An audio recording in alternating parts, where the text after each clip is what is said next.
Welcome to Walking with Jesus Bible Study. We're going to be in the book of Proverbs, chapter 14, verse 29. He that is slow to wrath is of great understanding, but he that is hasty of spirit exalted folly. And I repeat that. He that is slow to wrath is of great understanding, but he that is hasty of spirit exalted folly. It is foolish to rush into anger. You are a fool if you open your mouth before speaking. Even a fool who keeps his mouth closed shows wisdom. Many of these great verses keep on telling us over and over again that we need to speak slowly, walk away, contain our anger so we don't do or say things that we will regret. Because here's the thing, you can't take back words. You can't take back the pain once it is spoken. And what a lot of people don't realize is that sometimes words cut deeper than a knife. They hit harder than a punch. And they last longer.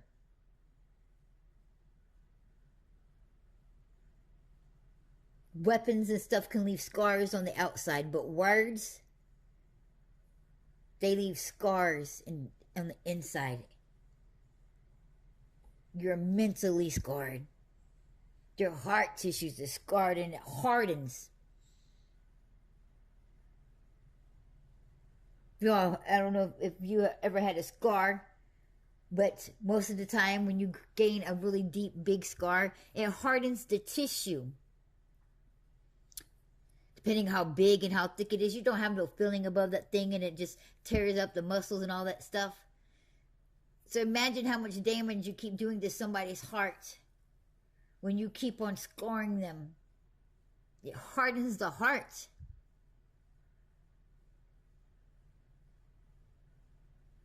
I don't know if you've ever been in relationships or have been a witness to somebody who's been in relationships and the person has just done that one person dirty for year after year over and over again, and they kept promising this and kept doing that, and it wasn't just about physical abuse but mental abuse and all kinds of things. And after so long, that person snaps, or that person is just gone. And I don't mean just like physically just up and leave. They're just mentally gone. They're just like out of there. They're mentally gone. You can no longer do anything to them no more because everything is just so hard that no matter what you do to them, it has no effect because they can't even feel it no more.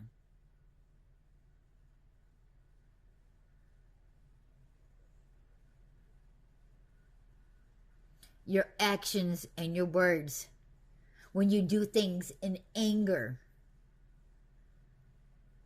it's not a sin to be angry. It's what you do in that anger that makes you commit sins. Lying, gossiping, murder.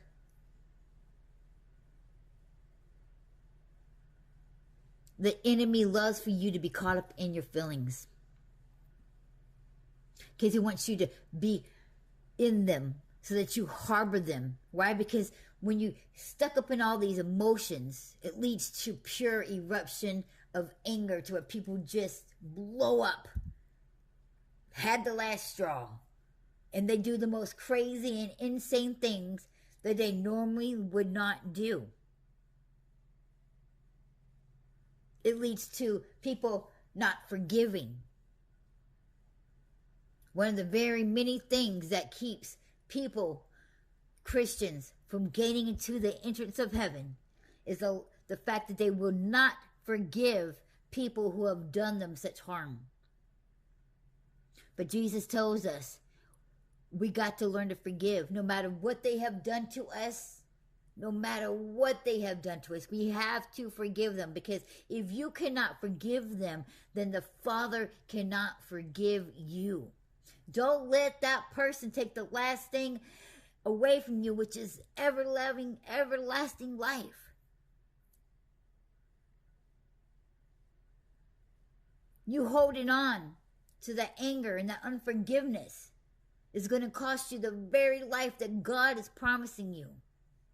A life with no more pain, no more suffering. Don't let the evilness of that person grow evilness in you and stop you and prevent you from going to heaven, because you refuse to forgive them. Hatred leads to a lot of things. Anger leads to a lot of hatred. We got to be careful.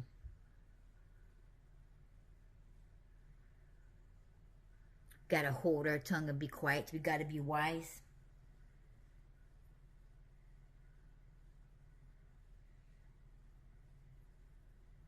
See, if we don't learn to keep our mouth closed, if we don't learn to bite our tongue before we speak and pay attention, we get into the habit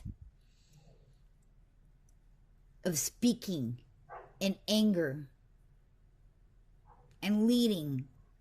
It just goes up, just like getting on jumping on a fast train, and you just can't stop unless you just jump off. And most people, when they're on that train, it's going so fast they cannot jump off.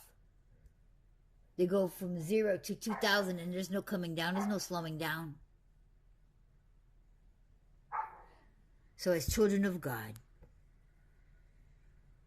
we've got to learn to keep the mouth closed. We got to learn to go to God. Give our anger to God. Step away, walk away. You know, they used to tell people, don't do anything in anger. Just walk away and go count to 10.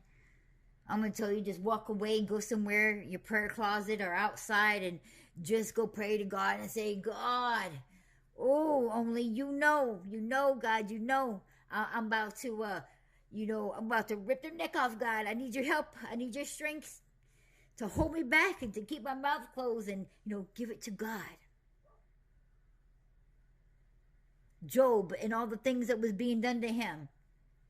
When he came to God in prayer, God said he was a righteous man still. Why? Because he was praying to God in his anger.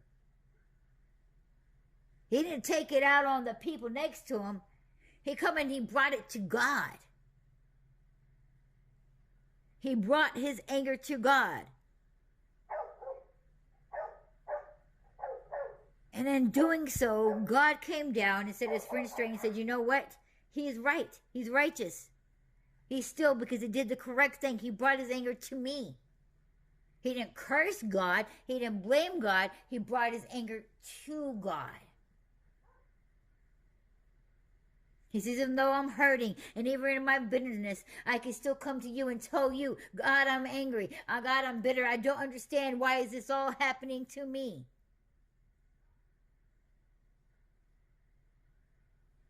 We've got to learn to do the same thing, to bring it all to God so that he can heal, he can fix, because only he can do it.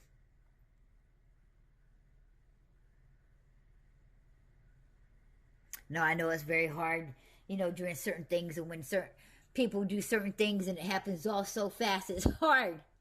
It's hard to just go, whoa, hold on, wait a minute. You know what I got to do? I got to go pray for a minute, because, it's hard to do that. Because we are already creatures of habits. Since childhood, we're angry, we're going to tell that person. We're going to speak.